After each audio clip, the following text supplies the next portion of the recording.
안녕하세요 여러분. 다이어트에는 정말 수많은 방법들이 있죠.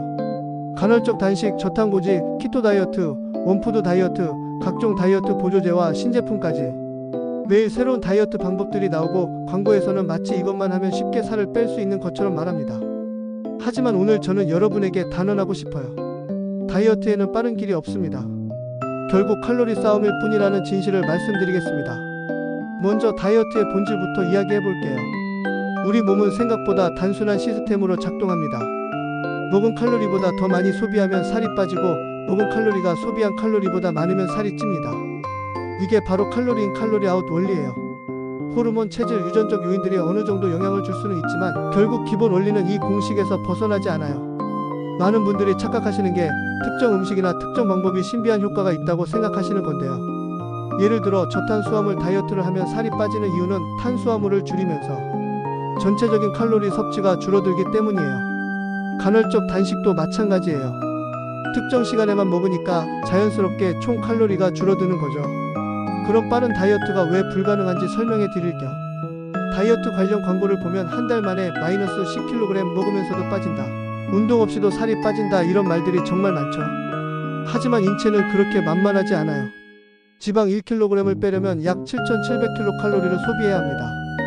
이게 무슨 의미냐면 하루에 500kcal씩 적게 먹거나 더 소비해야 겨우 한 달에 2kg 정도 빠진다는 뜻이에요. 그런데 10kg을 빼려면 한 달 동안 매일 2,500kcal씩 부족하게 만들어야 하는데 이건 거의 굶기 수준이거든요. 이게 현실입니다. 그런데 왜 사람들은 계속해서 신제품이나 특별한 다이어트 방법에 현혹될까요? 첫 번째 이유는 마케팅의 환상 때문입니다. 이제는 칼로리 따지지 마세요. 이거 하나만 먹으면 살이 빠집니다. 운동 없이도 가능합니다. 광고는 항상 쉽게, 빠르게, 고통 없이라는 메시지를 줍니다. 왜냐하면 사람들은 본능적으로 힘들고 어려운 길보다는 편하고 쉬운 길을 선택하려고 하거든요. 두 번째는 즉각적인 만족을 원하는 현대인의 심리 때문이에요. 우리는 스마트폰으로 뭐든 빠르게 해결하는 시대에 살고 있잖아요. 그러다 보니 다이어트도 빠르게 결과가 나와야 한다고 생각하게 되는 거예요. 하지만 몸의 변화는 시간이 필요한 과정이거든요. 하지만 실제로는 어떨까요? 다이어트 보조제나 신제품들은 대부분 플라시보 효과에 불과합니다.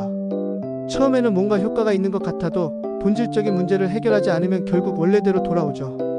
바로 요요 현상이 나타나는 거예요. 다이어트 산업이 매년 수조 원 규모로 성장하는 이유가 뭘까요?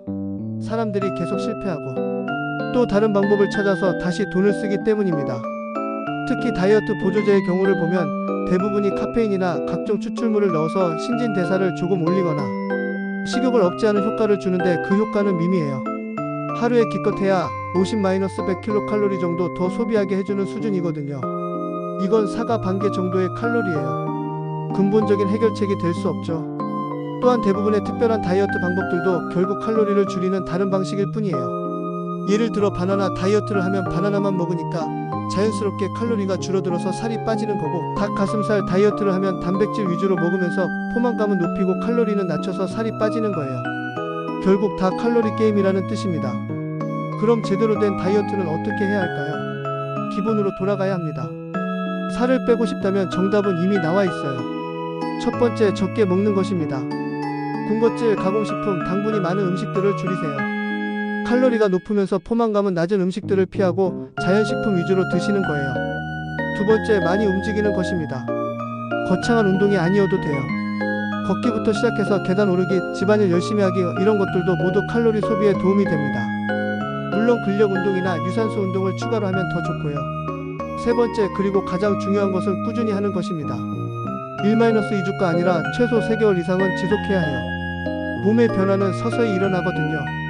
급하게 빼면 근육도 같이 빠지고 기초 대사율도 떨어져서 요요가 오기 쉬워요. 이렇게 들으면 어렵게 느껴질 수도 있지만 사실 가장 확실하고 안전한 방법이에요. 그리고 수백 년 전부터 통해왔던 방식이기도 하고요. 유행하는 다이어트 방법들은 몇 년 지나면 사라지지만 적게 먹고 많이 움직여라는 진리만큼은 절대 변하지 않았습니다. 또 한 가지 중요한 건 다이어트는 단순히 체중을 줄이는 것만이 목표가 아니라는 거예요. 건강한 몸을 만드는 과정이어야 해요. 극단적인 방법으로 빠르게 살을 빼면 영양 결핍이 생기고 근육이 빠지고 면역력이 떨어질 수 있어요. 그래서 천천히 건강하게 빼는 것이 중요한 거죠. 실제로 성공적으로 다이어트를 유지하는 사람들의 공통점을 보면 특별한 방법을 쓰는 게 아니라 기본에 충실한 경우가 많아요. 규칙적인 식사, 적당한 운동, 충분한 수면, 스트레스 관리 같은 기본적인 생활 습관을 잘 지키는 거죠. 물론 개인차는 있어요. 어떤 사람은 탄수화물을 줄이는 게 더 쉽고 어떤 사람은 지방을 줄이는 게 더 효과적일 수 있어요. 하지만 그 안에서도 기본 원리는 변하지 않습니다. 그리고 다이어트 할 때 너무 완벽하려고 하지 마세요. 가끔 치팅 데이를 가지거나 좋아하는 음식을 먹는 것도 괜찮아요. 중요한 건 전체적인 패턴이거든요. 하루 이틀 잘못 먹었다고 해서 포기하지 말고 다시 원래 패턴으로 돌아오면 됩니다. 마지막으로 다이어트는 평생 가져가야 할 습관이라는 걸 기억하세요. 목표 체중에 도달했다고 해서 끝나는 게 아니라 그 체중을 유지하기 위해서는 계속해서 건강한 생활 습관을 유지해야 해요. 그래서 극단적이고 힘든 방법보다는 지속 가능한 방법을 선택하는 게 중요한 거죠. 여러분, 다이어트에 지름길은 없습니다. 빠른 길을 찾을수록 유효와 실패를 반복할 뿐이에요. 결국 칼로리 싸움, 이것만 기억하세요. 적게 먹고 많이 움직이고 꾸준히 하는 것. 이게 유일한 정답입니다. 신제품 다이어트 식품에 돈 쓰지 말고 차라리 제철 채소 한 줌, 깨끗한 물 한 잔, 그리고 하루 30분 걷기 운동을 해보세요. 그게 진짜 효과적인 다이어트의 비법입니다. 어렵게 들리지만 사실 가장 간단하고 확실한 방법이에요. 더 이상 광고에 속지 마시고 기본에 충실하세요. 몇 개월 후 거울 속에 달라진 여러분을 보게 될 거예요. 건강하고 아름다운 몸은 하루아침에 만들어지지 않지만 꾸준히 노력하면 반드시 만들 수 있습니다. 오늘 영상이 도움이 되셨다면 좋아요와 구독 부탁드려요. 그리고 댓글로 여러분의 다이어트 경험담이나 궁금한 점들도 남겨주세요.